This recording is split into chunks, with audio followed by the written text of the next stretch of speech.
उत्तर प्रदेश में एक ज़िला है जालौन और इस जालौन ज़िले में एक गांव है जिसका नाम है कठोर। ये नाम अपने आप में थोड़ा अजीब सा है, कठोर। लेकिन हमारे देश में गांव के बड़े अजब गजब और नायाब किस्म के नाम होते हैं। तो खैर, इससे अलग हटकर कठोर की कहानी ये है कि आज से तकरीबन 3 साल पहले की ये बात है। इस गांव में एक लड़की रहा करती थी, नाम था पुष्पा।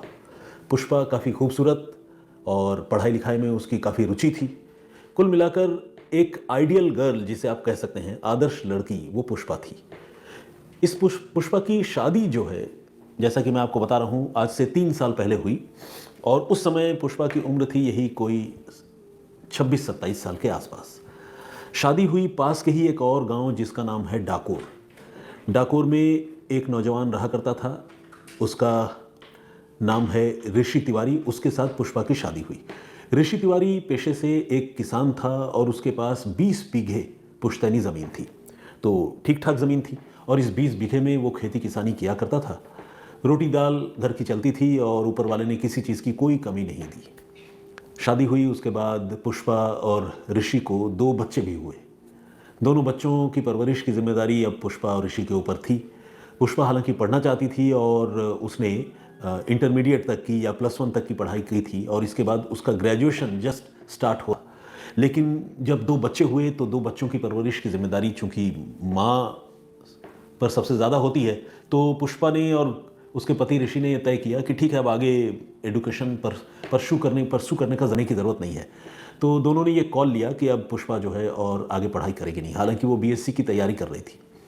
तो कुल मिलाकर ये सारी चीज़ें ये बताने के लिए काफ़ी हैं कि पुष्पा जो है अपने फैमिली के लिए, towards her husband and children, वो काफ़ी कमिटेड थी। अब 3 साल बाद, अभी लास्ट टू लास्ट मंथ की मैं आपको बात बता रहा हूँ, मई के महीने की 27 मई को पुष्पा अपने पति के साथ मोटरसाइकिल पर अपने मायके जाने के लिए निकली। यानी वो गांव डाकोर से अपने मायके गांव कठोर जा रही थी और दोनों बच्चे भी साथ में थे। तो ये लोग निकले और निकलने के बाद गांव के बिल्कुल करीब आकर पुष्पा ने अपने पति से कहा कि उसे कोई काम याद आया है तो वो यहाँ से वो काम करते हुए और किसी से मिलती हुई जाएगी, तो इसीलिए वो आगे चला जाए बच्चों को लेकर। तो पुष्पा का जो पति है ऋषि, वो दोनों बच्चों को लेकर आगे अपने ससुराल गया। कुछ देर वहाँ पर रुका, इंतज़ार करता रहा कि पुष्पा आएगी, लेकिन पुष्पा जो है वो ससुराल नहीं आई, देर हो रही थी उसे। तो फिर जो ऋषि है वो वापस अपने गांव डाकोर वो वापस चला गया। इसके बाद कई घंटे गुजर गए। पुष्पा को फ़ोन करने की कोशिश की लेकिन पुष्पा का फ़ोन भी नहीं लग रहा था। उधर जब पुष्पा के मायके में बात की तो पता चला कि पुष्पा वहाँ अभी तक नहीं आई है। अब ऋषि को चिंता होने लगी, फिक्र होने लगी कि अरे क्या हो गया, बिल्कुल दोनों गाँव के बीच से अचानक से वो कैसे गायब हो गई। तो ये पूरा दिन जो है 27 मई की जो मैं बात आपको बता रहा हूँ, ये पूरा दिन पुष्पा को ढूंढने में निकल गया। वो काफ़ी परेशान रहे और अगले दिन उन्होंने लोकल पुलिस स्टेशन में पुष्पा की गुमशुदगी की रिपोर्ट दर्ज करवाई। मोबाइल फ़ोन स्विच ऑफ हो चुका था, पुष्पा का कोई पता नहीं चल रहा था। इसके बाद वो इंतज़ार करते रहे, अपने तौर पर ढूंढते रहे। दूसरे जो भी नाते रिश्तेदार ज़िले से बाहर रहते थे या पुष्पा के घर के जो रिलेटिव्स थे, उनको भी इन लोगों ने कांटेक्ट किया, लेकिन पुष्पा का कोई पता नहीं चला। अब पूरे परिवार की परेशानी और टेंशन वो लगातार बढ़ती जा रही थी। दोनों छोटे छोटे बच्चे भी, उनका भी रो रो कर बुरा हाल था क्योंकि उनकी मम्मी का कोई पता नहीं चल रहा था। इसके बाद कई दिन गुजरे। 27 मई को वो गायब हुई थी और आखिरकार 7 जून को पुष्पा के पति ऋषि तिवारी को लोकल पुलिस स्टेशन से एक फ़ोन आया और फ़ोन करने वाले शख्स ने ये बताया कि हमारे ज़िले में तो नहीं और राज्य में भी नहीं, उत्तराखंड में जो जगह है भीमताल, वहाँ पर एक महिला की लाश मिली है। और जैसी तस्वीर आपने अपने पत्नी की हमें दी है और जैसा हुलिया आपने अपनी पत्नी पुष्पा का बताया है, वो लाश काफ़ी हद तक उससे मिलती जुलती है। तो हमारी आपसे रिक्वेस्ट है कि एक बार आप भीमताल चले जाएं और वहाँ लोकल पुलिस की मदद से उस लाश को एक बार देखें, ये कंफर्म करें कि कहीं वो पुष्पा की लाश तो नहीं है। ये सुनते ही ऋषि तिवारी का दिमाग घूम गया। उसे समझ में नहीं आया कि वो कैसे रिएक्ट करे। इतने दिनों से वो इंतज़ार कर रहा था कि पुष्पा का कोई सुराग मिलेगा, पता चलेगा। अब सुराग मिला भी तो लाश की सूरत में मिला। वो ऊपर वाले से प्रार्थना करने लगा कि भगवान पुष्पा ना हो। खैर, वो निकला जालौन से और अपने पिता के साथ वो पहुंचा Bhimtal Uttarakhand. Local police station में बातचीत की, पास के हॉस्पिटल में गया। ये 9 जून का दिन था, 7 तारीख को डेड बॉडी मिली थी, 9 जून का ये दिन था, 2 दिन बाद का। जब मॉर्चरी में उन्होंने वो लाश देखी तो देखते ही ऋषि को लगा कि जैसे वो ज़मीन पे गिर पड़ेगा, उसका दिमाग घूम गया। ये पुष्पा की ही लाश थी और लाश जो है काफ़ी पुरानी थी और काफ़ी ख़राब हो चुकी थी। ऋषि बहुत बुरी तरह से रोने लगा, उसे संभालना मुश्किल होने लगा। पुलिस ने उससे आगे की पूछताछ शुरू की और बताया कि कैसे आपकी पत्नी गायब हुई, कहाँ गायब हुई, कोई जानकारी, कोई सुराग उसके बारे में आप लोग क्यों नहीं लगा पाए। और अब जब ये लाश यहाँ मिली है तो बहुत शक है कि हो सकता है कि उसकी हत्या हुई हो, क्योंकि अकेली महिला यहाँ पर आएगी घूमने के लिए, ये बात भी समझ में नहीं आती है। बाल बच्चेदार है, पति हैं आप, तो क्या हो सकता है।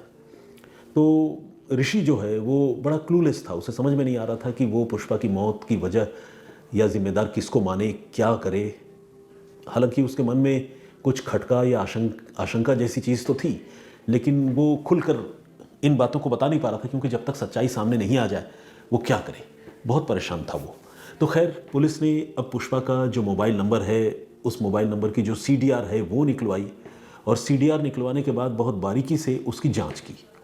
पुलिस ने ये देखा कि पुष्पा 27 मई को जो अपने ससुराल और मायके के बीच से जो गायब हुई थी, वहाँ से गायब होकर वो सीधे जालौन से गई थी दिल्ली, और दिल्ली रहने के बाद वो फिर दिल्ली से आई उत्तराखंड, और दिल्ली से उत्तराखंड आते वक्त पुष्पा के नंबर के साथ एक और सस्पिशियस मोबाइल नंबर जो है वो लगातार ट्रैवल कर रहा था। उत्तराखंड आने के बाद ये लोग उत्तराखंड में रुके और फिर भीमताल जहाँ पर लाश मिली वहाँ तक पुष्पा गई। इस पूरे रूट में पुष्पा के नंबर के साथ एक नंबर जो है वो कॉमन तौर पर लगातार पुलिस को टेक्निकल सर्विलांस में विजिबल हो रहा था, दिख रहा था। अब सवाल ये था कि ये नंबर किसका है, पुष्पा का कोई करीबी, कोई जानने वाला। तो जब इसके बारे में पुलिस ने पड़ताल की और ख़ासकर ऋषि से स्पेसिफिकली पूछा कि भाई कोई ऐसा आदमी जो आपके गांव का या जानने वाला हो, जो पुष्पा को भी जानता हो, आपको भी जानता हो, जो दिल्ली में रहता हो, आप बताइए। जैसे ही पुलिस ने इतनी सारी बातें पूछी तो फ़ौरन ऋषि जो है वो बोल पड़ा कि हाँ, एक लड़का है जिसका नाम है अभिषेक, वो हमारे घर भी आता जाता था और वो दिल्ली में काम करता है किसी होटल में, प्राइवेट होटल में, और वो हमारा जानने वाला है। लेकिन आप ऐसा क्यों पूछ रहे हैं? तो पुलिस वालों ने कहा कि हमें शक है कि पुष्पा की गुमशुदगी और उसकी मौत के पीछे अभिषेक का हाथ हो सकता है। आपको कोई ऐसा शक? तो उसके पति ने कहा जी बिल्कुल, मुझे भी शक है, और अभिषेक हमारे घर आता जाता ज़रूर था, लेकिन वो ऐसा करेगा ऐसा मैं सोच नहीं सकता था, इसलिए मैंने अभी तक आप लोगों को ये बात नहीं बताई थी। अब पुलिस ने पूछा कि ठीक है, आप अब हमें डिटेल में बताइए कि अभिषेक कौन है, क्या करता है। तो ये पता चला, जो ऋषि ने बताया, कि अभिषेक जो है उसी के गांव का रहने वाला लड़का है, गांव डाकोर का, और वो दिल्ली में एक होटल में काम किया करता है। महीने में वो एक बार अपने गांव आता है, अपने परिवार वालों से मिलता है और फिर वापस चला जाता है। लेकिन जब वो दिल्ली में काम नहीं करता था तब, और जब वो दिल्ली से आता था तब, कुछ दिनों के लिए, इस समय में वो ऋषि तिवारी जो है उसने अभिषेक से ये रिक्वेस्ट की थी कि तुम मेरे बच्चों को ज़रा देख लिया करो, उनकी पढ़ाई लिखाई थोड़ा तुम संभाल लिया करो। तो अभिषेक को इस बात से कोई एतराज़ नहीं था। बदले में अभिषेक को ऋषि जो है वो 1000 रुपये देता था। तो एक तरह से देखा जाए तो ये अभिषेक जो है वो पुष्पा और ऋषि के बच्चों का ट्यूशन टीचर था, जो कभी कभी ओकेशनली उनको पढ़ाने आता था और बदले में 1000 रुपये उसे मिलते थे। लेकिन इसके आगे की कहानी ये थी जो आगे तफ्तीश में पता चली, और तफ्तीश में जो कहानी पता चली वो बताने से पहले मैं आपको ये भी बता दूं कि पुलिस जो है अब अभिषेक के पीछे पड़ चुकी थी, उसे अरेस्ट करने की कोशिश में लगी थी, और उसकी लोकेशन पुलिस ने जब ट्रेस की तो वो जालौन के पास ही नज़र आया। हालांकि उसका जो स्टेशन था वो दिल्ली था, लेकिन वो जालौन के पास नज़र आया, और इत्तेफाक से चूंकि घर के पास ही वो था तो पुलिस ने उसे अरेस्ट कर लिया। उससे भी पुलिस ने पूछताछ की। शुरू में उसने पुलिस को झूठी सच्ची बातें बताई, लेकिन फिर बाद में उसने कबूल कर लिया कि उसी ने पुष्पा की हत्या की है। लेकिन अब सवाल ये है कि पुष्पा की हत्या क्यों की है। तो इसका जवाब अभिषेक से और ऋषि तिवारी से, दोनों से पूछताछ करने के बाद जो सामने आया वो कुछ यूँ है। अभिषेक पुष्पा और ऋषि के घर में उसके बच्चों को ट्यूशन पढ़ाने जाता था। अक्सर जब ऋषि घर में नहीं होता था तो बच्चों को ट्यूशन पढ़ाने के दौरान उसकी पुष्पा से बातें हुआ करती थी। धीरे धीरे ये बातें जो है वो मुलाकातों में तब्दील हो गई और दोनों के बीच में बहुत ही गुप्त तरीके से, सीक्रेट तरीके से एक अफेयर की शुरुआत हो गई। पुष्पा, जिसे अब तक मैं एक बिल्कुल आइडियल लड़की और माँ बता रहा था, उसने जो है अपनी सीमाएं लांघी और 2 बच्चों की माँ होने के बावजूद, भरा पूरा परिवार, पति, सब कोई होने के बावजूद उसने अभिषेक से नज़दीकियाँ बढ़ाई और अभिषेक से ये नज़दीकी जो है लगातार बढ़ती रही और दोनों काफ़ी करीब आ गए और 2 सालों तक ये प्यार मोहब्बत का सिलसिला चलता रहा। हद ये हो गई कि यहाँ, हालांकि इसको भी हम जस्टिफाई तो नहीं कर सकते, लेकिन यहाँ तक भी जो है उसको एक लिमिट मैं इसलिए कह रहा हूँ क्योंकि यहाँ तक भी कत्ल जैसी संगीन वारदात की बुनियाद जो है वो तैयार नहीं हुई थी। लेकिन ये पुष्पा जो है अब अभिषेक के पीछे पड़ गई थी और बार बार उससे ये कहने लगी थी कि तुम मुझसे शादी कर लो। अभिषेक जो रिलेशनशिप में था उसका ये कहना है कि मैं पुष्पा के साथ पहले दिन से अफेयर में था और पहले दिन से ही जब हम लोग करीब आए थे, पास आए थे, उसी समय मैंने ये क्लियर कर दिया था कि तुम शादीशुदा हो, तुम्हारा अपना परिवार है, बच्चे हैं, तो इस रिलेशन को भले हम कंटिन्यू करें लेकिन मैं कभी तुमसे शादी नहीं करूँगा। लेकिन उस समय पुष्पा इस रिलेशन में आ तो गई, लेकिन उसके मन में ये थी कि वो अपने पति ऋषि को छोड़कर अभिषेक से शादी कर ले। और अभी जब ये 2 साल इस अफेयर को हो चुके थे तो पुष्पा लगातार अभिषेक के ऊपर दबाव बनाया करती थी कि मुझसे शादी कर लो, उसे डराया धमकाया भी करती थी और अभिषेक जो है अब इन चीज़ों से ऊब गया था, परेशान हो गया था। तो उसने ये तय किया कि इस पूरे मामले का कोई हल तो निकालना ज़रूरी है, लेकिन वो सोच नहीं पाया था कि क्या हल होगा। 27 मई को, जैसा कि मैंने आपको बताया, पुष्पा जो है वो निकली और निकलने के बाद अपने मतलब मायके जाने के लिए निकली थी और बीच रास्ते से गायब हो गई और गायब होने के बाद वो सीधे पहुंच गई दिल्ली। जैसा कि मैंने आपको बताया, उसकी लोकेशन से ये पता चल रहा था। दिल्ली में आकर उसने अभिषेक से मुलाकात की, उसके होटल में गई और अभिषेक के साथ वो एक दिन रुकी और उसके बाद अभिषेक उसको लेकर घुमाने के बहाने उत्तराखंड के भीमताल चला गया। भीमताल के एक होटल में उन्होंने चेक इन किया। अब अभिषेक को ये समझ में नहीं आ रहा था कि ये जो प्यार मोहब्बत या चोरी छुपे मिलने जुलने का जो सिलसिला था वो अब गले की हड्डी बन चुकी है और वो मुझसे शादी करना चाहती है। अभिषेक बिल्कुल कमिटेड रिलेशनशिप में नहीं था, वो शादी नहीं करना चाहता था। उसे समझ में नहीं आ रहा था कि अब क्या करें। तो उसने फिर आनन फानन में पुष्पा को रास्ते से हटाने का और उसका मर्डर करने का प्लान किया। उसने शराब की एक बोतल खरीदी और आपको जानकर हैरानी होगी कि उसने ये पूरी की पूरी बोतल होटल के कमरे में बहाने से पुष्पा को पिला दी। अब एक हाउसवाइफ, जो जाहिर सी बात है रोज़ तो शराब नहीं पीती होगी, ऑकेशनली कभी कभार पीती होगी या शायद कभी ना पीती हो, लेकिन उसको उसके प्रेमी ने, अभिषेक ने, एक पूरी बोतल शराब पिला दी। अब पुष्पा की हालत जो है वो नशे में बिल्कुल चूर हो गई। पुष्पा को लेकर वो होटल से निकला और भीमताल के झील के पास जाकर वो बैठ गया। रात का वक्त था, दोनों काफ़ी देर तक बैठे रहे। पुष्पा नशे में धुत तरह तरह की बातें कर रही थी, अजब गजब बातें कर रही थी, इस पर दबाव भी बना रही थी शादी के लिए। अचानक जब ये कंफर्म हो गया अभिषेक कि अब हमें देखने वाला कोई नहीं है, तो उसने पुष्पा को गहरे पानी में धक्का दे दिया। पुष्पा नशे में थी और वो पानी में गई, वो तैरना नहीं जानती थी, वो डूब गई।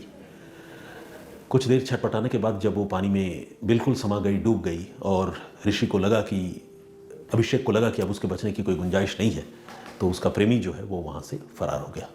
फरार होने के बाद वो दिल्ली गया और अपने होटल में उसने अपनी ड्यूटी रिज्यूम कर ली, काम उसने शुरू कर दिया। किसी को पुष्पा की मौत के बारे में, उसकी गुमशुदगी के बारे में शुरू में तो पता नहीं था, लेकिन 27 तारीख को के बाद, ये 28 या 29 तारीख की घटना है, उसको जो झील में धकेला गया। इसके बाद जब 7 जून को वो बॉडी झील से रिकवर हुई, वो बॉडी बाहर आई ना, सरफेस हुई, तो इसके बाद जो है पता चला कि एक महिला डूबी है। पहले तो गुमशुदगी के मामले की ही जांच हो रही थी, फिर जब आसपास की पुलिस, राज्यों की पुलिस एक दूसरे से इनपुट शेयर करती है, जब जालौन की पुलिस ने उत्तराखंड की पुलिस से बातचीत की कि आपके यहाँ कोई ऐसा केस, कोई मामला, तो उत्तराखंड की पुलिस से, और एक जिपनेट का सिस्टम भी है जो आपको पता होगा कि जो गुमशुदा लोग होते हैं अलग अलग राज्यों के, अलग अलग ज़िलों के, उसका इनपुट शेयरिंग करने के लिए पुलिस वालों ने एक जिपनेट सिस्टम भी बना रखा है। तो इन सारी टेक्नोलॉजीज़ की मदद से जब पता चला कि पुष्पा तो नहीं लेकिन एक महिला की बॉडी मिली है, तो फिर तफ्तीश आगे बढ़ी और फिर आगे बढ़ने के बाद इस तरह पूरे मामले का खुलासा हुआ। तो देखा जाए तो पुष्पा जो है वो अगर इस तरह के रिलेशनशिप में नहीं होती और अपने प्रेमी पर ज़बरदस्ती खुद से शादी करने का दबाव नहीं बनाती तो शायद उसका यह हश्र नहीं होता। तो बहुत ही दुखद और अफसोसनाक कहानी। इस पूरे घटनाक्रम पर आपका नज़रिया क्या है, प्लीज़ हमें कमेंट करके ज़रूर बताइएगा। पुष्पा के साथ जो हुआ वो अपने आप में बहुत दुखद है, लेकिन उससे भी ज़्यादा दुख मुझे पुष्पा के बच्चों के लिए है। आप सोचिए, वो बच्चे तो मतलब जीते जी जो है उन्होंने मतलब बच्चों के साथ बहुत बुरा हुआ, मतलब उन्होंने अपनी माँ खो दी और ऐसा बिल्कुल नहीं होना चाहिए था। और इसके लिए अभिषेक जो कातिल है वो तो खैर जिम्मेदार है ही, पुष्पा भी जो है इस मामले में मेरे हिसाब से दोषी है। आप लोग क्या सोचते हैं, प्लीज़ हमें कमेंट करके ज़रूर बताइएगा।